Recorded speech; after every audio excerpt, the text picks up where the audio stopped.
Cabinet मंत्री शंभूराज देसाई आपल्यासोबत आहेत। शंभूराज देसाई, खरं तर आपल्या संपूर्ण पाटण तालुक्यामध्ये ग्रामपंचायतीचा निकाल लागतोय, तुम्हाला अपेक्षित असा निकाल लागलेला आहे? नक्कीच। मी आपल्याला माझ्या विधानसभा मतदारसंघापुरतं जर बोलायचं झालं तर पहिल्या आम्ही एकूण माझ्याकडे या टप्प्यामध्ये 26 ग्रामपंचायतीच्या निवडणुका लागल्या। त्याच्यामध्ये पहिल्या टप्प्यात आम्ही 7 ग्रामपंचायती ह्या बिनविरोध शिवसेनेच्या झाल्या। आज जे निकाल लागले त्याच्यामध्ये आम्ही 10 ग्रामपंचायती ह्या आमच्याकडे निवडून घेतले। म्हणजे एकूण आज आमचा 26 पैकी 17 पर्यंत आम्ही गेलेलो आहे आणि काही मोठ्या ग्रामपंचायतींमध्ये आम्ही सत्तांतर केलेलं आहे। उबाटा गटाचे जिल्हा प्रमुख जे आहेत मल्हारपेठ गावचे, यांच्या पत्नी सौभाग्यवती कदमताई तिथं सरपंच होत्या, ती ग्रामपंचायत आम्ही बहुमतानं जिंकली। सरपंच किमान 300 मतापेक्षा जास्त मताने आमचा त्या गावातला निवडून आला।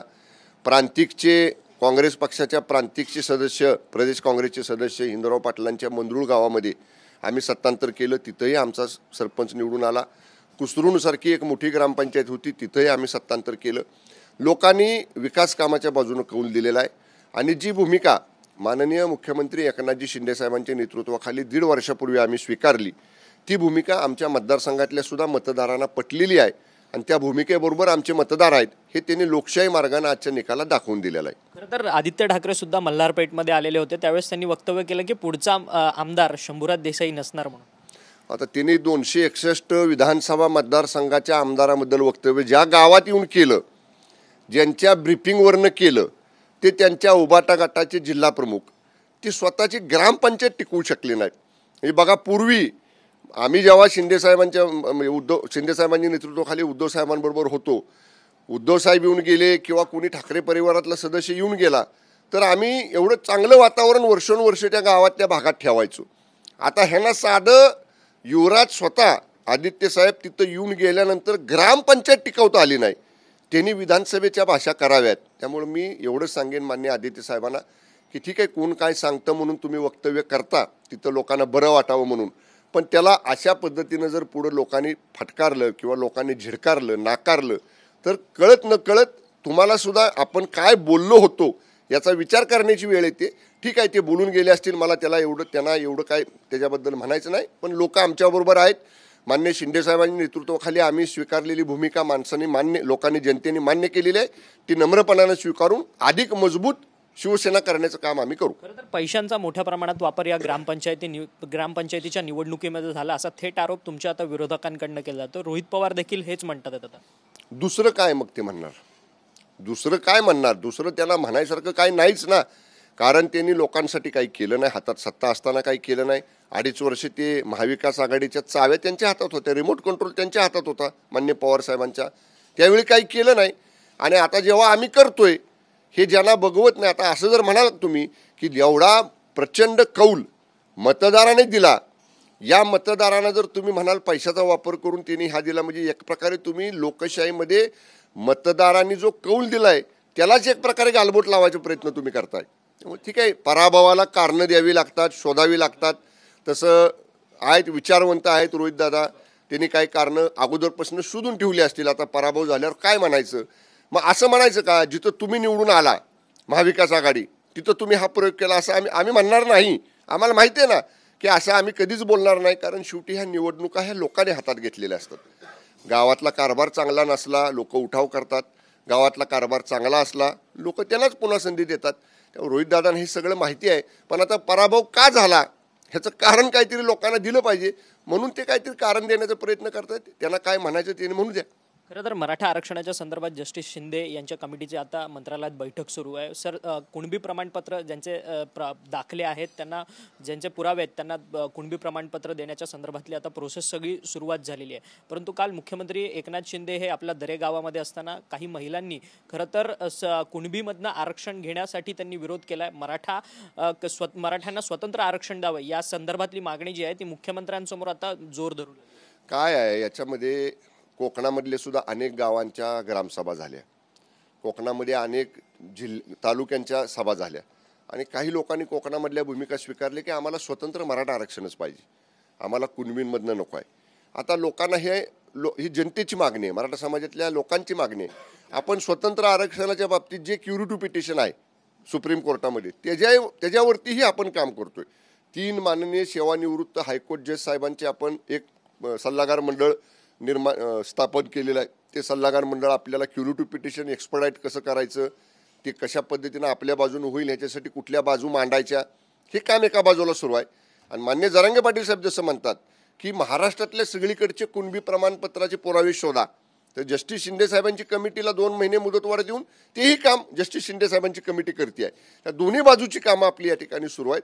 नक्की एक वाक्यात जर सांगायचं झालं, मान्य शिंदे साहेबांनी म्हटले त्याप्रमाणे आता अस्तित्वात असणाऱ्या कुठल्याही समाजाच्या कुठल्याही जाती धर्माच्या लोकांच्या आरक्षणाला तीळ मात्रही धक्का न लावता हे मराठा आरक्षण कशा पद्धतीने द्यायचं याच्यावर युद्ध पातळीवर हे सरकार काम करते. खरं तर आत्ताचे तुमच्या सरकारमधले जे कॅबिनेट मंत्री आहेत छगन भुजबळ, सध्या ओबीसी नेते आहेत ते महाराष्ट्रातले, त्यांची एक कथित ऑडिओ क्लिप जी आहे आता समोर व्हायरल होताना पाहायला मिळत आहे. खरं तर मराठा विरुद्ध ओबीसी असा वादाची ठिणगी पेटावी असंच संपूर्ण जे कन्व्हर्सेशन आहे त्या ऑडिओ क्लिपमध्ये आहे. करेंगे मरेंगे अशी जी भाषा आहे ती खरं तर आता मंत्री छगन भुजबळ यांच्या तोंडून या ऑडिओ क्लिपमधून येताना पाहिलं. त्याची सत्यता पडताळावी लागेल. ती ऑडिओ क्लिप खरंच ती तुमच्यासुद्धा मी 1-2 चॅनेलवर बघितलं, जेव्हा ती ऑडिओ क्लिप आपण चालवली की अमुक चॅनेल याची पुष्टी करत नाही. त्यामुळं जोपर्यंत तो आवाज नेमका कोणाचा आहे, कारण आता बऱ्याच जणांचे बरेच आवाज काढणारे लोक बाहेर आहेत. आणि आजकाल तर आम्ही बघतोय मराठा आरक्षण सुरू झाल्यापासून मंत्र्यांना आमदारांना अनेक लोक फोन करतात आणि फोनवर काही म्हणजे बोलतात, चिडवण्याचा प्रयत्न करतात, आम्हाला राग भरेल असं काय बोलायचा प्रयत्न करतात आणि जाणीवपूर्वक ते व्हायरल करतात. त्यामुळं याची सत्यता पडताळली पाहिजे. मला असं वाटतं भुजबळ साहेब एक जबाबदार मंत्री आहेत आणि ते असं कुठल्या 2 समाजामध्ये काय तेढ निर्माण होईल किंवा 2 समाजामध्ये वितुष्ट निर्माण होईल असं वक्तव्य मान्य भुजबळ साहेबांकडनं होणार नाही असं मला तरी वाटते. पण त्या वक्तव्याची सत्यता पडताळावी लागेल. खरं तर भुजबळ आज बीडच्या दौऱ्यावरती आहेत. भुजबळांचे बीडचे समता परिषदेचे जे अध्यक्ष आहेत सुभाष राऊत, त्यांचं सनराईज हॉटेल देखील मराठा आंदोलकांकडनं जाळपोळ करण्यात आलेली होती. त्या संदर्भात त्यांनी गृहमंत्री देवेंद्र फडणवीस यांची तात्काळ भेटसुद्धा घेतलेली होती. ओबीसी नेत्यांवरती मराठा समाजाकडनं हल्ले होतात आहे असं त्यांचं म्हणणं होतं आणि थेट आता ऑडिओ क्लिप बाहेर येणं म्हणजे आता थेट मराठा विरुद्ध ओबीसी असा वादच आहे का? कारण की तुम्ही मराठा उपसमितीचे सदस्य आहात. बिलकुल असा कुठलाही मंत्रिमंडळामध्ये वाद नाही. सर्व मंत्रिमंडळाचं एकमत आहे. मराठा आरक्षणाच्या बाबतीत सुद्धा सर्व मंत्रिमंडळाचं एकमत आहे. आता मी मगाशीच म्हटलं मान्य भुजबळ साहेबांचं हे वक्तव्याची सत्यता पडताळावी लागेल.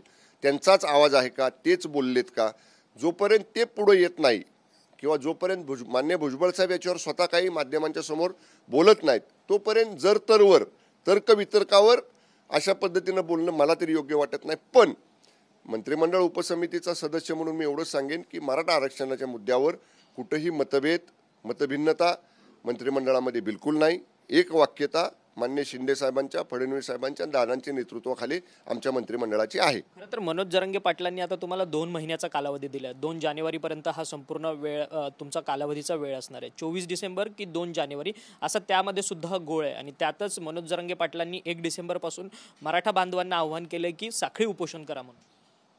माझी माध्यमांना विनंती आहे, मान्य जरांगे पाटील साहेब स्वतः परवा म्हणले अरे तारखेपाशी काय आहे थोडं, म्हणजे ते स्वतः म्हणले असं काय एवढं तारखेत आहे. तुम्हालाच त्यांनी माध्यमांनाच प्रश्न विचारला दवाखान्यातनं.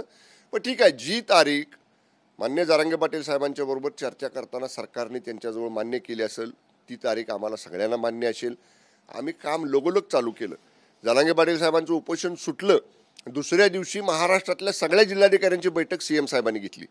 कुणबी दाखल्यांचे पुरावे कसे शोधायचे, प्रत्येक तहसील कचेरीमध्ये, प्रांत कचेरीमध्ये, जिल्हाधिकारी कचेरीमध्ये स्वतंत्र कक्ष स्थापन करायचा, त्याची कामं कशी स्पीडली करायची याच्या बाबतीत माननीय मुख्यमंत्री महोदयांनी स्वतः सगळ्या जिल्हाधिकाऱ्यांना आदेश दिलेले आहेत. आमचं काम त्याच्यावर सुरू आहे. मला एवढाच विश्वास आहे की पुन्हा 2 महिन्याचा कालावधी दिल्यानंतर पुन्हा मान्य जरांगे पाटील साहेबांना उपोषण करण्याची वेळ येणार नाही. अशा पद्धतीचं वेगानं, गतीनं, स्पीडली आम्ही काम करू. खरं तर धन्यवाद, तुम्ही आमच्याशी बातचीत केली. राज्याचे कॅबिनेट मंत्री शंभूराज देसाई होते. खरं तर ग्रामपंचायतीचा निकाल जो आहे तो पाटण तालुक्यामध्ये शंभूराज देसाई यांच्या संपूर्ण समर्थनार्थ लागताना पाहायला मिळतो. जवळपास 26 ग्रामपंचायतींपैकी 17 ग्रामपंचायतींवरती निर्विवाद वर्चस्व जे आहे ते आमदार शंभूराज देसाई यांनी मिळवलेलं आहे. उर्वरित 8 ग्रामपंचायतीचा निकाल जो आहे तो येणारच आहे, परंतु ज्या मोठ्या ग्रामपंचायत आहेत त्यावरती खरं तर शिवसेना शिंदे गटातले कॅबिनेट मंत्री असलेले शंभूराज देसाई पाटण तालुक्यामध्ये त्यांचं वर्चस्व सध्या तरी पाहायला मिळत आहे. व्हिडिओ जर्नलिस्ट अरविंद मोरेसह अक्षय मंकणे, TV9 मराठी, मुंबई.